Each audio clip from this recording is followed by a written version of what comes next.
For today's video mga kainday, samahan nyo nga pala akong sunduin yung pamangkin ko. Kung ayaw nyo naman mga kainday, di ako na lang. Charot lang mga kainday, ayun nga pala yung mami ng pamangkin ko. Natamad daw siyang sunduin yung anak niya, gawa nung meron siyang regla mga kainday. Nga pala mga kainday, pinainit ko lang yung makina ng motor ko at nung mainit na, lumayas na ako. Nagmamadali nga pala akong umalis dyan mga kainday, gawa nung yung teacher ng pamangkin ko ay nag-chat na. Traffic pa pala ako dito sa may gate mga kainday. Ayan nga pala yung tarpaulin ng San Vicente's homemade special kakanin. Gusto nyo mag-order mga kainday, napakasasarap ng kakanin nila dyan mga kainday. Meron silang pirurutong, sapin-sapin, biko, bibingkang kanin at maraming pang iba mga kainday. Bali malapit na nga pala ako sa school ng pamangkin ko na to mga kainday. At ayun mga kainday, nandito na pala ako sa gate. Ang bilis no? Bali dito rin pala ako nag-aral ng kinder hanggang makagraduate ako ng elementary mga kainday. Habang pumapasok nga pala ako dito sa school mga kainday, marami akong naaalala. Nung grade 1 ako, lagi akong tulog. Grade 2 naman ako, laging may nanunukso sa akin ng baboy. Lagi akong umiiyak nun mga kainday, kaya pag umuwi ako, nagsusumbong ako lagi sa nanay ko Kaya nung pumasok ako kinabukasan, nagdala ako ng sandok, pinadala ng nanay ko. Sabi niya sa akin, pag tinukso pa daw ulit ako, hampasin ko doon ng sandok mga kainday. Kataon naman mga kainday, nakita ng teacher ko, tinanong niya ako bakit daw ako may dalang sandok. Sinabi ko kung para saan yun, tapos kinausap yung classmate ko. Simula nun, hindi na ako tinutukso ng classmate ko mga kainday.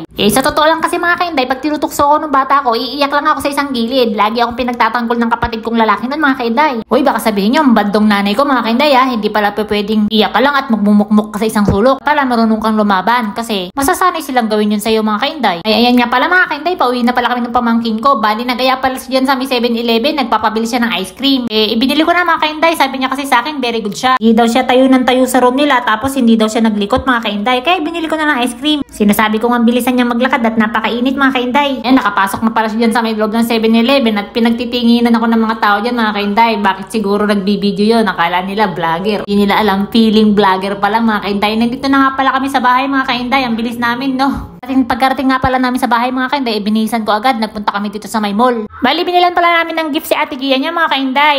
Si Ate Gia nga pala niya mga kainday, pamangkin niya ng best friend ko. No, nakapili pala siya ng pangregalo sa Ate Gia niya mga kainday. Yun, namili na rin siya ng damit niya mga kainday. Ayos din tong pamangkin ko na to marunong nang mambudol. Yan nga pala yung pamangkin ko, biglang pumasok sa McDo nung palabas na kami sa mall. Yan yung mga kainday, hahanapin ako niyan.